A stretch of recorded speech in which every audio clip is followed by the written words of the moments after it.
The following story has been brought to you by StoriesToInspire.org. Here's a couple who was looking for an apartment to buy in Bnei Brak. They got married, starting a new life, living in Bnei Brak, and they're looking for an apartment to buy. They found this beautiful apartment that wasn't too expensive, and they come to the walkthrough, and they're walking through the apartment. And the apartment was exactly what they wanted. It was built beautifully. It was practically new. It was built out with an extension.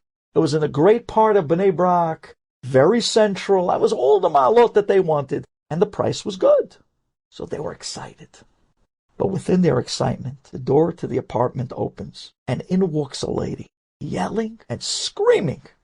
And the lady says, "You're looking at this apartment to try to buy? There's no way I'm going to let you buy this apartment. I'm the person that lives upstairs. And the guy over here that owns this apartment, he did extensions that were illegal. And the way he extended, he ended up taking away from my marpeset. And he ended up messing up certain parts of my apartment. And he ended up messing up my water." And she's going on and on and on. She says, "I'm never going to be mochel that guy.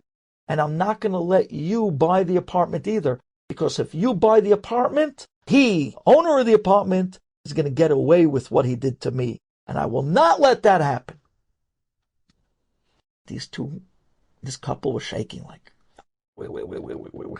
We just wanted to buy an apartment. I'm sorry. Okay. So what did the couple do?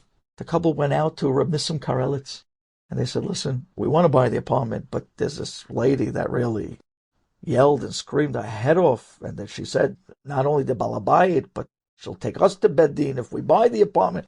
We don't want to live with that type of craziness." Rabbi Karelitz told him, "Listen, I know the story, I know the apartment, and I know the lady."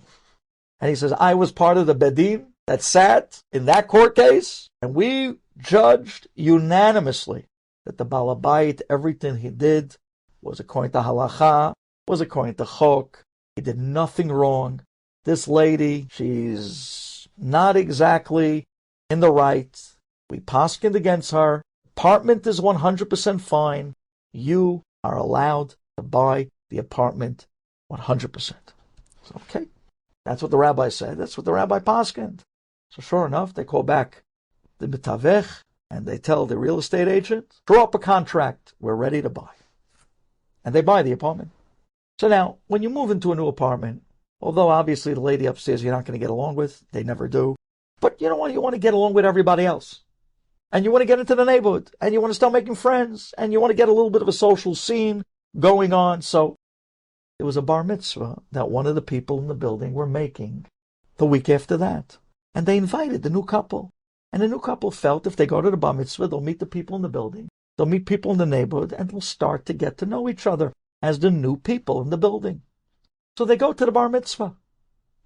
The wife on the lady's side, the man, the husband on the men's side. The wife is sitting there on the lady's side with all the ladies of the building, and they're talking and they're laughing and they're getting to know each other. And just then, the doors to the whole of the bar mitzvah opens, and in comes the lady from upstairs, and she sees this woman that just bought the apartment, and she walks up to her in front of the entire neighborhood present by the bar mitzvah.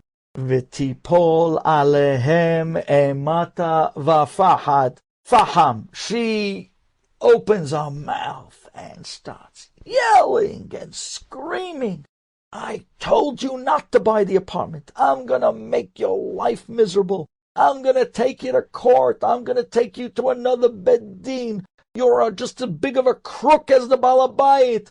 And you probably worked with him under the table and you gave him money." And she's yelling and screaming. And this poor woman who tried to break in sociably with the neighborhood at this event, she starts shaking in order to defend herself, so no one should think she's a bad person. I mean, this is her new neighborhood. She stands up. She's about to scream back to the lady, "You're a crook." And even Rabbi Karelitz said that you don't know what you're talking about. She opens her mouth to say what she was about to say, and there's a hand on her shoulder. And she spins around, and there's a woman she doesn't know, a childless woman. who says to her, please, I beg of you, with my entire existence, I beg of you, do not answer back a word. I beg of you. I haven't had children in 18 years. You are my only shot. Please give me a blessing. Bless me to have a child. And this woman looks back at the crazy lady and looks back at this poor woman. And the blood rushes back to her face and she takes a deep breath. She closes her eyes and she gives her the blessing that you will have a baby boy this year. Be'ezrat Hashem. And she's bolem pi mitoch meriva. She doesn't say one word back. And, as you all know, at the end of that year, this woman and her husband found a very new circle of friends at the Brit Milah of this family who were childless.